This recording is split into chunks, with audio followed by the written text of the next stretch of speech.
고린도후서 11장 16절부터 33절까지 제가 봉독해 드리겠습니다.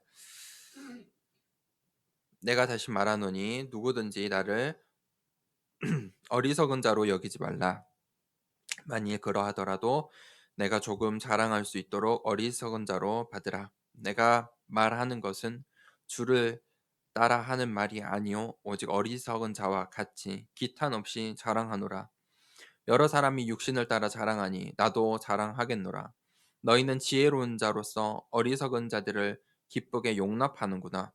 누가 너희를 종으로 삼거나 잡아먹거나 빼앗거나 스스로 높이거나 뺨을 칠지라도 너희가 용납하는도다. 나는 우리가 약한 것 같이 욕되게 말하노라. 그러나 누가 무슨 일에 담대하면 어리석은 말이나마 나도 담대하리라.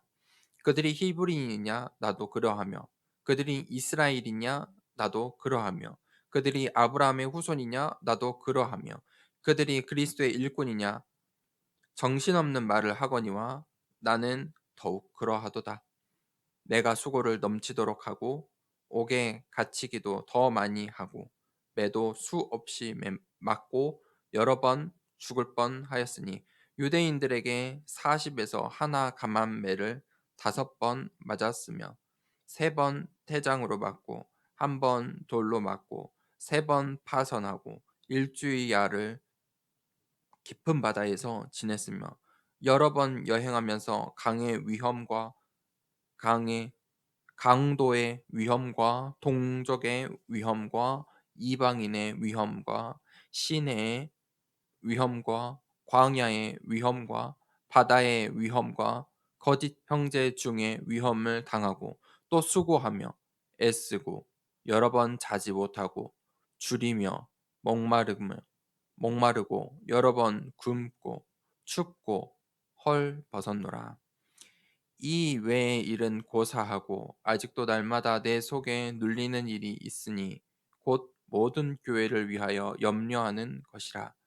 누가 약하면 내가 약하지 아니하며 누가 실족하게 되면 내가 애타지 아니하더냐. 내가 부득불 자랑할진대 내가 약한 것을 자랑하리라. 주 예수의 아버지 영원히 찬송할 하나님이 내가 거짓말 하는 것을 아시느니라. 다메섹에서 아레다 왕의 고관이 나를 잡으려고 다메섹 성을 지켰으나 나는 광주리를 타고 들 창문으로 성벽을 내려가 그 손에서 벗어났노라. 아멘. 내가 약한 것을 자랑하리라 라는 제목으로 함께 말씀을 나누겠습니다. 우리는 어, 어떤 문제와 사건 또 우리의 오늘 앞에서 너무 당연하게 나의 계획들을 세우지요. 하지만 그것은 절대가 아니죠. 내가 생각하고 나의 것을 위한 것, 또 우리를 위한 것, 그것들이 절대 맞는 것이 아니에요. 대부분 내 생각대로. 내 생각은 어디에서 났습니까? 이 세상의 기준, 세상의 기준, 세상이 나에게 가르쳐 준 것, 내 몸에, 내 육신에, 내 무의식에 잠재되어 있죠. 사람들은 어, 창세기 3장에 전부 나를 위해서 나의 계획대로 살아가죠. 창세기 6장에 네피림 시대가 왔어요.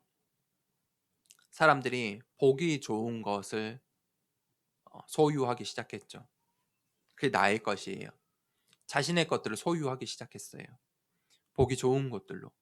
남이 나를 어떻게 보는지 중요시 생각했죠. 그게 네피림 시대예요. 결국 어떻게 됐습니까? 창세기 11장에 좀 발전했어요. 우리를 중요시하게 여기게 됐죠. 우리가 중요한 거예요. 공동체, 내 공동체. 그래서 그들이 바벨탑을 쌓았어요. 그 이유를 가지고 바벨탑을 쌓았어요. 후대에게 남길 것을 선택한 거예요. 바벨탑을 쌓아서 남겨보자. 보여주자. 우리의 힘을 보여주자. 그것이 절대가 아니죠. 다 무너졌지요. 말 하나, 하나님께서 그 언어를 흩으시니 유지할 수 없어요. 절대 기준은 어디에 있습니까? 바로 하나님께 있어요. 하나님만이 변하지 않으신 분이에요. 이 세상이요, 정치, 경제, 흐름, 질병 또한 계속 바뀌어요. 계속 바뀐단 말이죠. 그 속에서 바뀌지 않는 것은 하나님밖에 없어요. 세상도 바뀌고 나라도 바뀌고 사람도 바뀌고 사람의 생각도 바뀌어요. 철학도 바뀌고 사상도 바뀌지만 바뀌지 않는 것은 오직 하나님뿐이에요. 그것을 절대 기준 삼아야 돼요. 그 하나님의 절대 계획을 우리가 볼 수 있어야 돼요. 하나님의 것, 하나님이 주시는 것으로 우리가 신앙생활을 해야 돼요. 그렇지 않으면 교회를 나오면서도 이 메시지를 들으면서도 내 것을, 나의 것을, 우리 우리 교회를 위해서 그렇게 잘못된 하나님이 원하는 방향이 아닌 다른 방향으로 걸어갈 수 있다는 거예요. 인생은 길이에요. 인생은 길을 걷는 거예요. 태어나서부터 죽는 순간까지 길을 걸어가는 거예요. 그게 인생이에요. 길을 걷는데 신앙생활을 하는데 하나님을 만나서 구원의 길을 이제 왔잖아요. 그리고 우리가 하나님이 원하시는 그 절대 계획을 보고 가야 돼요. 그게 절대 여정이에요. 누구나 사람들이 다 길을 가요. 살아가요. 그런데 자신이 모를 뿐이에요. 결국 나중에 돌아온 길을 보면은 그 사람이 어떤 방향으로 걸어왔는지가 보이는 거예요. 내가 어떤 길을 가야 하고 어디로 가야 하는지 그 절대 계획이 없으면 방황하게 돼요. 방황할 수밖에 없어요. 내 수준으로, 내 계획으로 인생의 길을 가요. 그런데 보이지 않는 그 미래의 인생을 어떻게 갑니까? 내 수준으로. 그러니까 우리가 모르는 길을 갈 때 도움을 받는 거예요. 지도도 보고 내비게이션도 보고 길 잘 아는 사람한테 전화해서 물어도 보고. 그렇죠. 우리 자녀들이 그것을 미래에 잘 모르기 때문에 어른들에게 인턴십도 받고 도움도 받고 선생님들에게 가르침을 받는 거예요. 신앙생활을 하는데 내 것으로 나의 계획으로 하려다 보니까 신앙생활이 어려운 거예요. 교회 나가는 게 나갔다 말았다가 이 문제 저 문제 이 말 저 말에 흔들리는 거예요. 고린도 교회가 그런 상황이었죠. 방황하고 있는 거예요. 어느 방향으로 가야 할지 그 길을 못 찾는 거예요. 성경에 말하고 있죠.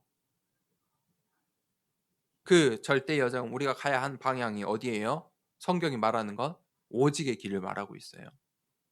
예수 그리스도 오직의 길이 있어요. 어떤 길이에요? 유일한 길이에요. 다른 길이 없다니까요. 유일한 길. 그것을 우리가 오늘 이 말씀을 듣는 이 순간 그 길을 우리가 갈 때 재창조의 길들이 열리는 거예요.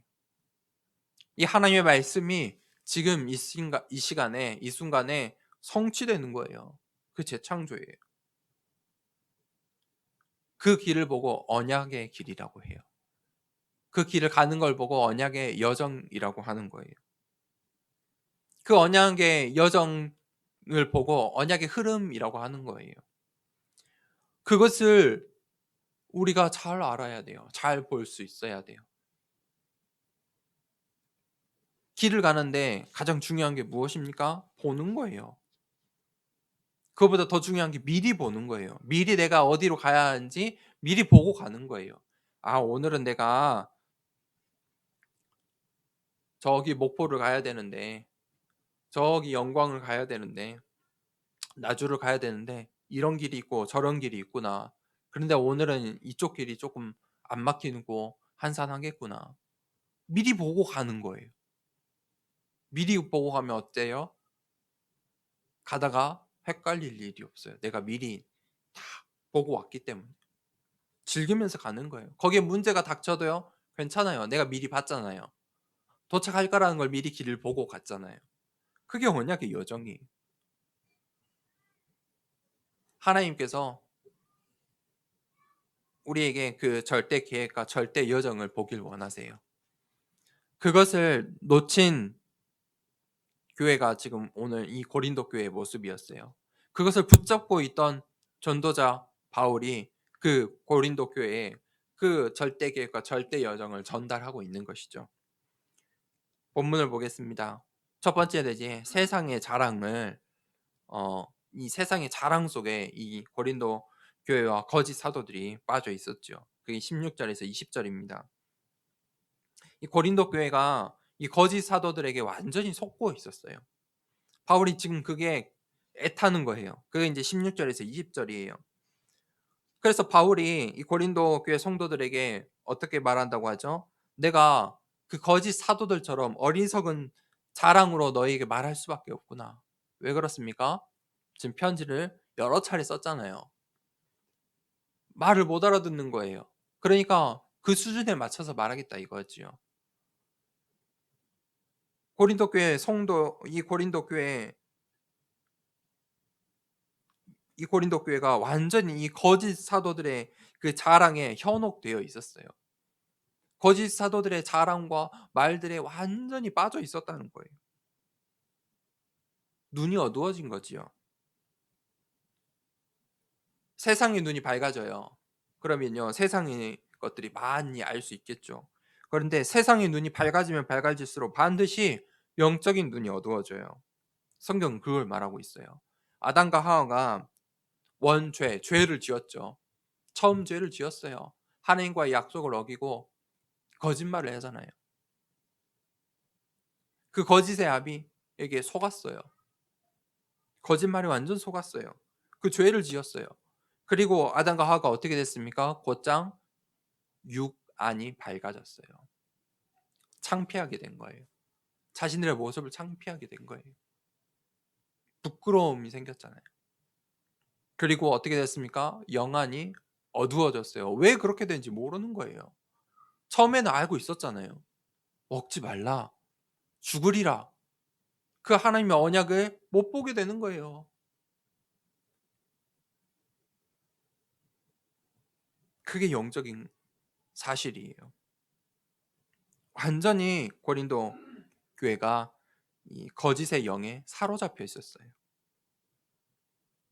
고린도 교회가 완전히 나 중심에, 우리 중심에, 우리 고린도 교회, 우리 공동체에 잘못 각인 뿌리 체질 되어버린 거예요.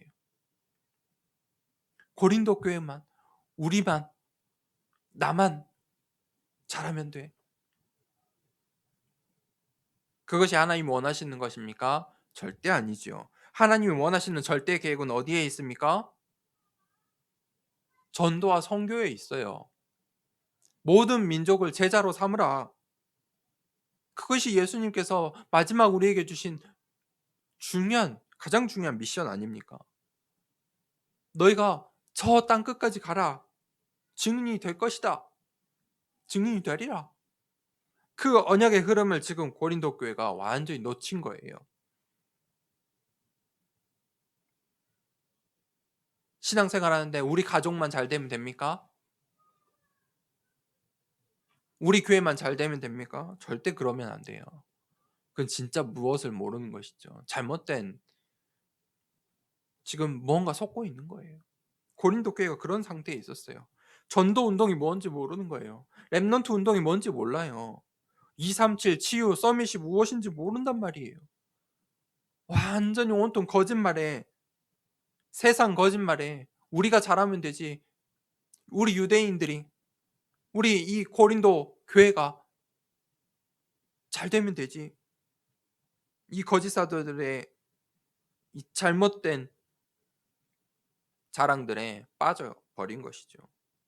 237 치유 서밋, 이 언약이라는 것이 지금 뭔가 이벤트성으로 나온 말이 아니에요. 성경에 있는 주제잖아요. 그렇죠? 성경에서 하는 말이에요. 성경에서 하나님께서 우리에게 주신 미션이에요. 모든 민족으로 제자를 삼고 땅 끝까지 가라. 그게 237이에요. 표현을 그렇게 한 거예요. 그러면 우리가 그들로 제자를 삼을 때 어떤 일이 일어납니까? 치유가 일어나요. 하나님 떠난 상태, 불신자 6가지의 상태 속에 살 수밖에 없는데, 이 세상 속에 나의 것, 우리 속에 살 수밖에 없는데, 복음을 받으니까 예수 그리스도의 이름을 모든 문제가 해결되는 역사들이 일어나는 거예요. 그게 치유예요. 그러고 보니까 우리의 인생이 서밋이 되는 거예요. 교회에서 성공을 가르친다. 교회에서 잘 되려고 한다. 그게 아니에요. 그런 기복신앙을 이야기하는 게 아니에요. 서밋은 무엇입니까? 하나님 자녀의 신분과 권세, 하나님께서 주신 그 보좌의 축복을 이 땅에서 누리라는 거예요. 그게 서밋이에요. 신앙생활을 하는데 사람들이 계속 그렇게 해요. 회개하고 눈물 흘리고 막 가슴 치며 하나님께 원망하고 불평하고 그렇게 신앙생활을 하는 사람들이 있어요. 천주교는 어떻게 했어요? 계속 모든 죄를 지을 때마다 고해성사해야 하고 무릎 꿇고 계단을 오르고 자기 몸을 때려가면서 참회를 한다고 하나님 은혜를 주옵소서 하면서 그것이 하나님이 원하는 신앙생활일까요? 아니에요. 하나님은요 부모의 마음이 아빠 아버지세요. 우리 아버지는 우리 자녀들이요 잘 되길 바라세요. 우리 자녀들이 이 땅의 것을 다 누리길 원해요. 그게 부모의 마음이잖아요. 우리 자녀들이 충분히 잘 이 세상에서 누리고 살고 즐겁게 부모들이 주는 것, 이 세상의 것들을 누리며 살길 원해요. 그게 부모의 마음이에요. 그게 하나님 아버지의 마음이에요. 이 땅에서 서밋으로 서길 원해요. 서밋의 축복을 이 땅에서 누리길 원하세요. 그게 하나님 아버지의 마음이에요. 중세 시대에 어떻게 됐죠? 그것을 원하는 사람들이 있었어요. 교황권을 두고 황제권을 두고 세상 정치 속에서 일반 성도와 이 신부들을 관리하기 위해서 결혼도 못하게 하고 그렇죠. 잘못된 흐름에 빠지는 거예요. 우리 고린도 교회가 그러고 있었어요. 지금 바울이라는 전도자를 통해서 이 교회가 세워지고 바울이라는 전도자가 지금 중요한 이 언약의 여정을 걸어가는데 지금 거기에 동참을 못하고 있는 거예요. 그러니 바울이 답답하니까 내가 너희들의 말로 좀 할게. 어리석은 자의 방법으로 지금 말한다고 하는 거예요. 무슨 말이죠? 고린도 교회의 영적인 상태예요. 우리 하나님은요, 씨 뿌리시는 분이에요. 말씀을 주세요. 그러면 우리가 어떤 밭인지 점검을 해야 돼요.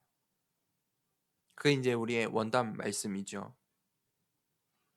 내가 가시밭이고 내가 길가의 밭이면 하나님 말씀이 계속 주어지는데 열매를 맺을 수가 없는 거예요. 열매가 안 맺어요. 237 치유 서밋의 열매가 맺어지질 않는 거예요. 내가 옥토밭에 영적인 상태를 가지고 있으면 하나님 말씀이 씨 뿌리시는 그 하나님의 언약들이 내 인생에 심어지는 거예요. 그러면요, 그 열매가 내 것이 아니에요. 나의 것이 아니에요. 우리 것이 아니에요. 하나님께서 심으신 그 하나님의 말씀이 심겨지고 하나님의 언약이 심겨지면 거기서 하나님의 것, 하나님이 주신 열매들이 난단 말이에요. 그래서 그게 30배, 60배, 100배가 되는 거예요. 우리의 수준으로 어떻게 30배, 60배, 100배가 됩니까? 우리는요, 일 한 만큼만 받을 수 있어요. 1시간 일한 만큼만, 10시간 일한 만큼만. 뭐 조금 더 해서 뭐 대박 났다 해서 그래봤자 그게 얼마나 되겠습니까? 이 땅의 것을 이 땅의 이 세상의 수준으로 뭐 얼마나 되겠습니까? 하나님의 것, 하나님의 주신 열매는요 30배, 60배, 100배예요. 우리는 2배 하면, 3배 하면, 10배 하면 대단하다고 하잖아요. 하나님의 것은 수준이 다른 거예요.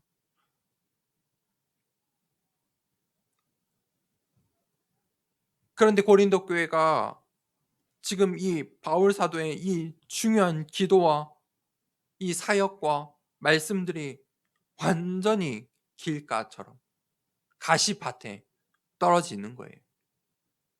세상의 자랑과 어리석은 자랑과 이 거짓 사도의 유혹들에 완전히 속아서 그 세상의 흐름 속에 빠져 있는 것이지요.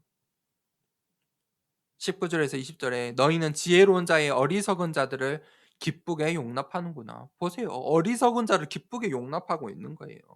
누가 너희를 종으로 삼거나 잡아먹거나 빼앗거나 스스로 높이거나 뺨을 칠지라도 너희가 용납하는도다.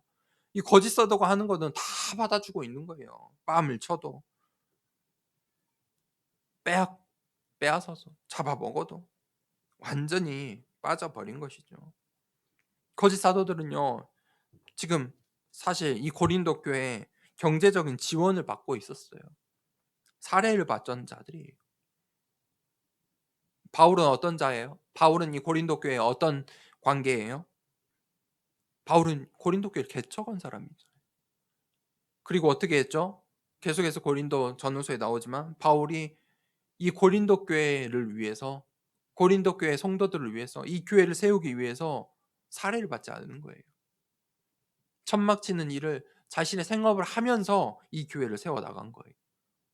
그런데 지금 이 고린도 교회가 거짓 사도들의 모든 것을 다 받아들이면서 바울은 의심하고 비난하고 있는 거예요. 고린도 교회의 영적 상태예요. 고린도 교회가 잘못된 질문을 하고 있는 거예요. 지금 거짓 사도들의 질문에 완전 빠져서 무엇이 진실이냐, 무엇이 사실이냐 거기에 빠져 있는 거예요. 이 세상 정치와 경제와 봐라 하면서 그래서 우리 교회가 이렇게 해야 된다. 다 맞는 말 같잖아요. 다 맞는 말이에요.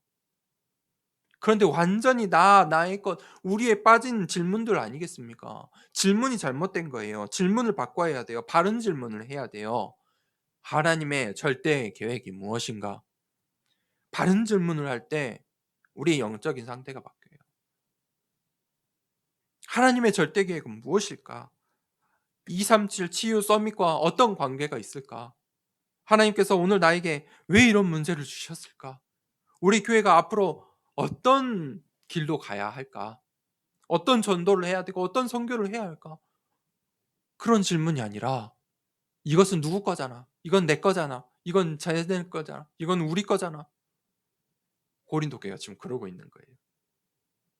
아볼로파니, 베드로파니, 그리스도파니, 네 거, 내 거, 우리 거 완전히 세상의 질문 속에 빠져 있는 거예요. 그런 세상의 질문 속에 빠지면 어떻게 되냐? 분노하게 돼요. 세상을 향해 분노하고 정치를 향해 분노하고 이 세상 경제를 향해서 분노하고 이 교회를 향해서 분노하고 잘 되는 교회 못 되는 교회 비교하고 막 분노가 표출되는 거예요. 그러면요. 그게 그 고린도 교회를 세울 것 같은데 어떻게 됩니까? 결국 그들은 불신앙에 빠지게 돼요. 잘못된 여정으로 갈 수밖에 없는 거예요.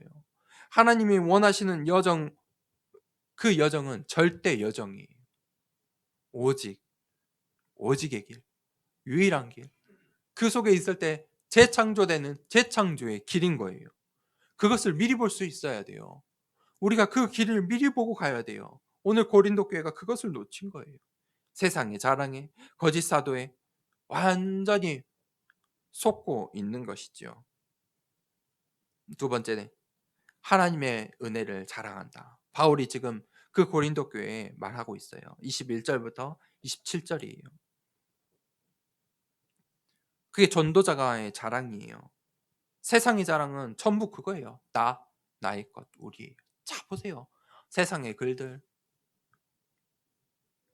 세상의 서적들, 책들, 세상의 지식들, 뭐 인터넷의 글들, SNS, 유튜브 다 그거예요. 나의 것, 우리예요. 다 그 틀 안에 있어요. 그것을 구분할 수 있어야 돼요. 그런데 전도자의 자랑은 무엇이에요? 하나님 것, 하나님이 주신 것, 그거 자랑하는 거예요. 그럼 거짓 사도들이 고린도 교회에 무엇을 자랑했어요? 자신의 육신의 배경, 혈통을 자랑한 거예요. 다른 말로 사람을 자랑한 거예요. 나는 이런 사람이야. 나는 이런 사람의 가문이 있어. 나를 따르는 사람들은 이런 사람들이야. 그게 파가 된 거예요. 우리 교회 중직자는 이래. 우리 교회 나를 따르는 사람, 나 이런 사람이 있어. 사람 자랑에 빠진 거예요. 그러니까 바울이 뭐라고 합니까? 22절에 보니까 정신없는 말, 다른 번역에는 필요 없는 말 이렇게 나와 있어요. 다른 말로 내가 이걸 안 해도 되는데 이렇게 내가 정신없는 말, 필요 없는 말까지 하면서 너희들한테 말한다 이거예요. 나도 히브리인이고 이스라엘인이고 아브라함의 후손이다.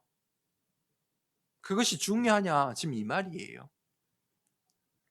그런데 고린도 교회가 그것을 보고 있는 거예요. 히브리인인지 이스라엘인지 아브라함의 후손인지. 고린도 교회가 보는 시선들이 그렇다 이거예요. 그래서 그 말을 하고 나서 그 뒤부터 바울이 자신을 자랑을 해요. 어떤 자랑이에요? 복음을 위해서 받은 핍박. 나는 전도와 선교, 이 예수 그리스도의 복음을 전하면서 30차례 죽을 위기를 겪었다. 성경에 전부 기록 안 돼 있어요.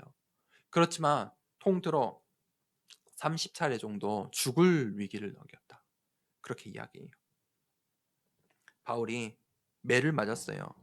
40대에 매를 맞는데 한 대를 빼는 거는 혹시나 때리다가 한 대 더 잘못 사람들이 계산해서 더 칠까봐 하나 빼서 이렇게 매질을 했어요. 그런데 40대를 맞으면 대부분 사람들이 죽기도 해요. 죽으라고 때리는 거예요, 사실은. 그 매를 5번을 맞았다니까요. 그뿐만이 아니죠. 배를 타고 전도 여행을 다니면서 배가 무너진 일도 여러 번이에요. 3번 파선했다고 했죠. 그리고 전도 여행을 하면서 자연의 위험도 만나고요. 강도의 위험도 만나고요. 유대인들이 이 바울을 죽이려고 팀을 짰고요. 또 이방인들도 이 바울이 전하는 예수 그리스도 때문에 다른 신을 이야기한다고 이 이방인들도 사실은 바울을 잡으려고 했잖아요. 또 거짓 형제인 척하면서 자신을 속이는 거짓 형제들. 30차례 이런 죽을 위기를 넘긴 거예요. 그것을 지금 바울이 말해요.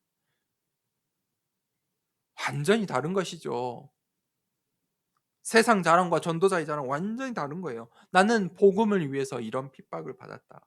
나는 전도와 선교를 위해서 이런 고난과 핍박을 받았다. 나의 전도자의 여정은 이것이다. 이것이 내가 자랑할 수 있는 것이다.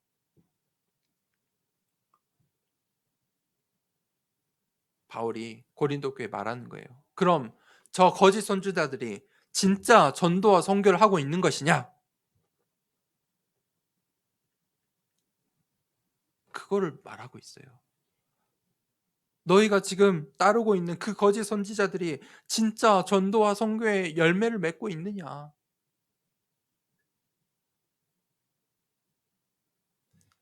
그래서 바울이 이야기하는 거예요. 나는 하나님의 은혜로 그 언약의 여정을 걸어가고 있다. 그것이 전도자의 여정인 거예요. 27절에 또 수고하고 애쓰고 여러 번 자지 못하고 줄이고 목마르고 여러 번 굶고 춥고 헐 벗었노라. 무엇 때문에 바울이 이랬습니까? 복음 때문이에요. 무엇 때문에 그랬습니까? 바울이 만난 예수 그리스도 때문에, 그 이름 때문에. 그것이 자신의 인생의 완전한 천명, 소명, 사명이 된 거예요. 하나님께서 자신에게 주신 로마로 가이사 앞에 서야 하리라. 이방인의 사도로 메인자가 되어서 237 나라를 향해 가는 그 인생이 바울의 인생에 복음으로 완전히 각인 뿌리 체질 내려버린 거예요. 그것이 내가 받은 은혜이다. 바울이 가는 그 여정은 절대 여정인 거예요. 하나님의 절대 계획 속에 가야 하고 갈 수밖에 없는 절대 여정인 거예요. 그것을 바울이 미리 본 거예요. 그러니 바울에게 닥치는 고난과 핍박도 감사함으로 이겨내는 거예요. 지금 이 편지를 쓸 당시만 30차례였어요. 그 뒤에도 바울이 감옥도 갔죠. 그 뒤에도 죽을 위기를 여러 번 넘겨요. 그럼에도 불구하고 바울이 미리 본 거예요. 세 번째 대지 약할 때 강함 되시는 하나님. 28절에서 33절이에요. 그런데 바울이 염려하는 게 있어요. 28절에 이 외의 일은 고사하고 아직도 날마다 내 속에 눌리는 일이 있으니 곧 모든 교회를 위하여 염려하는 것이라. 전도자의 염려는 무엇이냐? 이 거짓 사도들의 어리석은 자랑에 완전히 현혹되어 있는 고린도 교회가 마음에 걸리는 거예요. 고린도 교회를 염려하는 거예요. 지금 어리석은 거짓 사도들은 자신들의 나의 것, 우리 이 고린도 교회 유지하는 거에 바빴어요. 고린도 교회 성도들 그거에 현혹된 거예요. 그 사람들 말이 맞는 것 같잖아요. 유대인의 공동체, 고린도 교회가 잘 되는 것이 중요한 것 같잖아요. 우리 교회가 잘 되는 게 중요한 것 같다니까요. 그러다 보니까 그들이 언약과 멀어지게 된 거예요. 그것을 염려했어요. 이스라엘 민족이 성전을 지었어요. 성막을 지었잖아요. 그런데 언약을 놓칠 때 성막도 있고 성전도 있는데 언약을 놓칠 때 그들이 전도와 선교와 멀어지고 포로, 속국 노예되는 거예요. 그것을 알아야 돼요. 이 거짓 교사들이 완전히 미혹의 영에 사로잡힌 것이죠. 결과는 어떻게 됩니까? 싸우게 돼요. 분쟁하게 돼요. 타락하게 돼요. 세상의 이슈와 세상의 문제가 교회 안으로 들어오게 돼요. 교회 안에 완전 세상의 스토리들이 다 담겨져 있는 것이죠.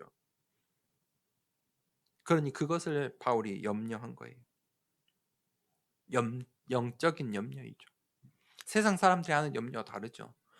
눈에 보이는 염려가 아니에요. 눈에 보이지 않는 염려를 하는 거예요. 우리가 그것을 염려해야 돼요. 우리의 가정과 가문, 나의 현장, 내가 만나는 만남, 내가 나의 배우자, 앞으로의 배우자, 나의 가정, 또 나의 후대들, 우리의 교회 무슨 염려를 해야 돼요? 영적인 염려를 해야 돼요. 언약의 여정을 가고 있는가? 영적인 눈으로 봐야 돼요. 언약의 여정을 가고 있는가? 그래서 바울이 30절에 내가 부득불 자랑할진대 내가 약한 것을 자랑하리라. 그들의 말로 자랑을 해야 하는데 나는 약한 것을 자랑한다. 무슨 말이에요? 바울이 실제 약한 사람이에요? 아니잖아요. 그런 죽음 위험을 넘어서서 계속해서 전도의 여정, 교회를 세워가고 있는 그 바울이 나는 약하지만 하나님의 은혜로 이 언약의 여정을 가고 있다. 그것을 말하고 있는 것이죠. 우리가 약할 때 누가 강하게 되십니까? 하나님이 강하게 돼요. 내 안에 계신 주님이 드러나는 거예요. 나의 것, 우리가 약해질 때 우리 안에 계시는 하나님, 하나님의 것, 하나님의 주신 것들이 빛을 발하게 되는 거예요. 약할 때 강함 되시는 주님. 우리가 약할 때, 내가 나약해질 때, 내가 가진 것을 잃었을 때, 내 능력이 없어질 때, 내 힘이 없을 때, 내가 아플 때 보이는 것이 있어요. 진짜 보이는 것들이 있어요. 그 하나님의 주신 것들이에요. 이것이 하나님이 주신 것이구나. 그것이 하늘 보좌의 능력이에요. 그런데 그 하늘 보좌의 능력이 시공간을 초월하는 거예요. 내가 가진 것, 잃어버린 것 비교할 수도 없는 것들이. 바울이 다메섹 도상으로 갔잖아요. 굉장히 바울에게 인생의 여정의 중요한 터닝 포인트잖아요. 그 다메섹 도상에 어떻게 갔습니까? 강한 자로 들어갔어요. 강한 자였어요. 문서, 공문을 가지고 그리스도인을 잡으러 가는 거예요.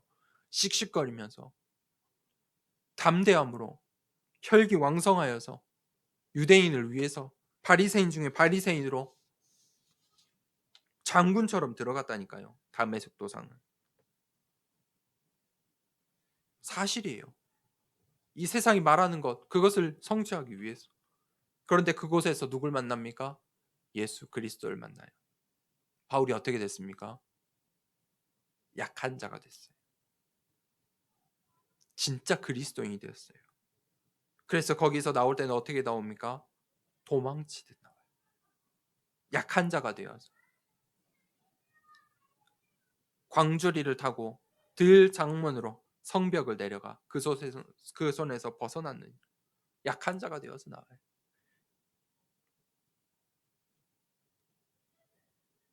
이스라엘 민족이 400년 동안 노예 생활하면서 출애굽했잖아요. 그리고 하나님께서 주신 가나안 땅으로 가는데 그 중간에 어디가 있어요? 광야라는 시간표가 있어요. 바울이 바리새인 중에 바리새인이었는데 하나님께서 원하시는 로마 복음화를 위해서 이 바울을 부르셨잖아요. 그런데 그 중간이 어디예요? 이 다메섹 도상이. 그 시간표를 그 시간표 속에서 약한 때 강함 되시는 그 하나님을 체험하는 것이죠. 그게 언약의 여정이에요. 절대 여정인 것이죠. 결론을 내리겠습니다.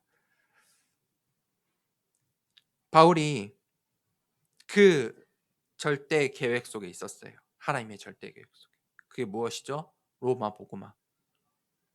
237 강대국 살릴 그 로마 복음화. 그 절대 계획 속에 있었어요. 거짓 사도들은 어디에 있습니까? 나의 계획, 나의 것, 우리 고린도 교회를 위해서 거기에 빠져 있었어요. 길이 다른 거죠. 고린도 교회 사람들은 고린도 교회 성도들에게는 고린도 교회가 잘 되는 것, 유대인들에게는 유대인 공동체가 잘 되는 것이 맞아 보였을 거예요. 하지만 그것은 하나님이 원하시는 방향이 아니잖아요. 하나님의 절대 계획이 아니에요. 그래서 우리가 237의 길을 가야 하는 거예요. 그 속에 하나님의 절대 계획이 있어요. 우리가 가야 되는 절대 여정이 있어요. 우리의 업이 237과 연관될 때, 내 인생이 이 237 여정 속에 담길 때 하나님께서 주시는 30배, 60배, 100배 축복이 있는 거예요.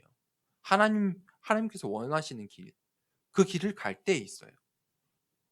하나님과 상관없는 길을 가는데 어찌 하나님께서 축복 상을 주시겠습니까? 두 번째는 치유의 열매예요. 그때 반드시 열매가 맺는데 거짓 사도들은 어떤 열매를 맺죠? 분열하는 열매를 맺어요. 결국은 자기들끼리도 우리가 안 돼요. 자기들끼리도 분열하는 거예요. 바울은 유대인, 이방인, 병든 자들, 우상 숭배하는 자들 모두 예수 그리스도의 이름 하나로 치유했어요. 그들이 하나의 팀이 되었어요. 식주인이 되고 친구가 되고 동역자가 되고 제자가 되고 한 팀이 됐어요. 저 로마를 치유하는 그런 열매를 맺는 거예요. 결국은 어떻게 됩니까? 영적 서밋의 자리에 서게 되는 거예요. 영적 서밋은 무엇이냐? 약한 것을 자랑할 수 있어요. 왜냐? 하늘의 보좌, 그 축복을 누리고 있기 때문에. 절대 약한 게 아니에요.